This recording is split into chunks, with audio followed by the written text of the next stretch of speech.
Hello, and thank you for visiting our oral presentation session entitled Pharmacokinetics of Sotrovimab, a monoclonal antibody for early treatment of mild to moderate COVID-19. My name is Dr. Asma El-Zailik, and this recording is done on behalf of the authors with their permission. The COMET-ICE study is sponsored by Vir Biotechnology in collaboration with GSK. No payment from GSK or Vir was received for this recording.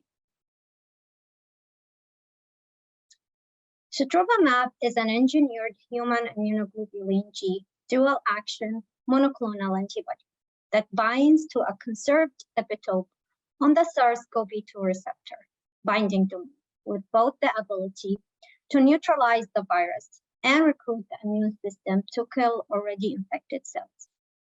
The fraction crystallized region of Sotrovimab includes an LS modification expected to extend the antibody half-life. Here we summarize the pharmacokinetic characteristics of Sotrovimab based on the final pharmacokinetic results from the COMET-ICE clinical trial.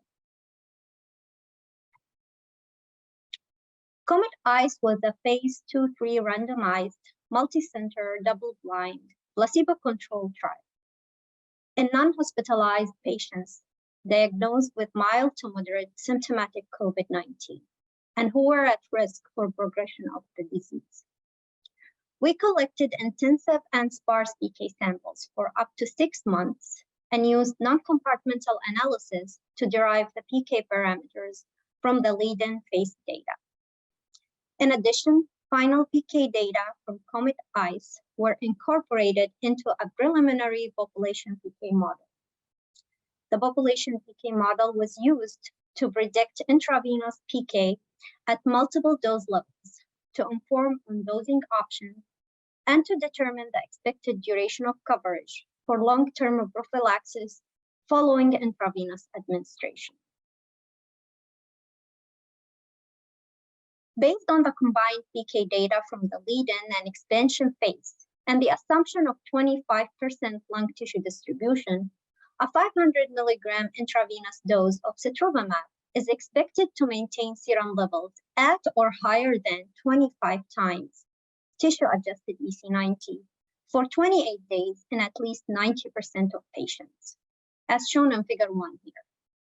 The lung tissue-adjusted EC90 is based on in vitro EC90 for wild-type live virus.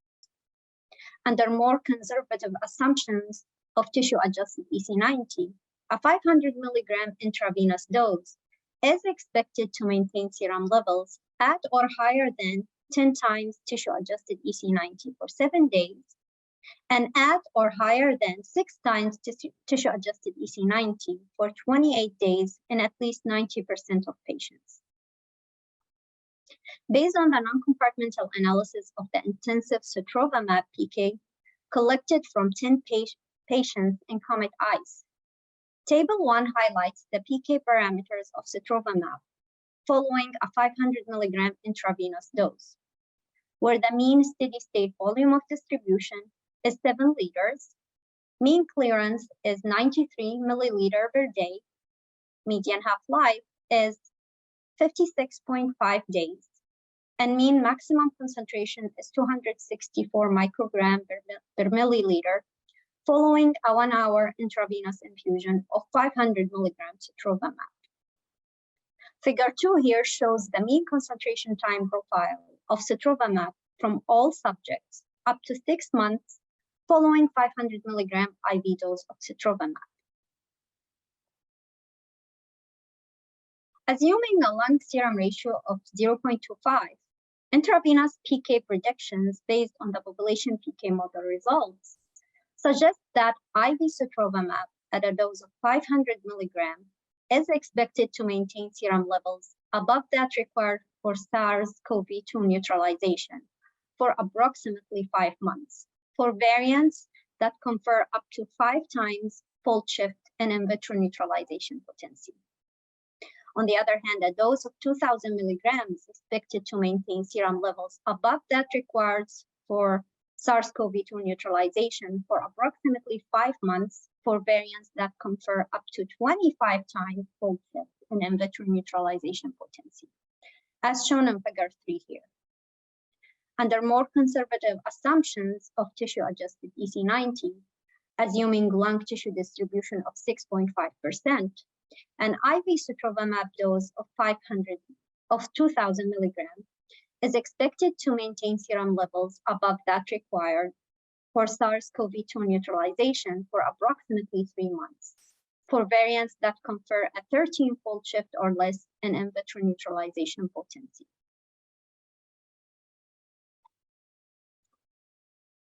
To summarize, based on the lung serum concentration assumption described, a single Sotrovimab 500 milligram IV dose maintains adequate therapeutic exposure in patients and may be expected to retain activity against variants that confer mild to moderate fold shifts in Sotrovimab potency in vitro. There is uncertainty around the lung tissue distribution of monoclonal antibodies. However, this assessment was based on the assumption of lung serum concentration ratio of 0.25, based on a distribution study of Sotrovimab in cynos. Moreover, Sotrovimab is a dual-action monoclonal antibody, so using only in vitro neutralizing activity to inform target serum levels may be a conservative approach, as it may not reflect the full capability of Sotrovimab. And formal dosing recommendations will be based on review of cumulative PK safety and efficacy data from the Sotrovimab development program. Additionally, the long half-life of Sotrovimab is consistent with the addition of the half-life extending LS modification and supports investigation of IV Sotrovimab for long-term prophylactic protection. Thank you for visiting our oral presentation session. Please contact us if you have any questions.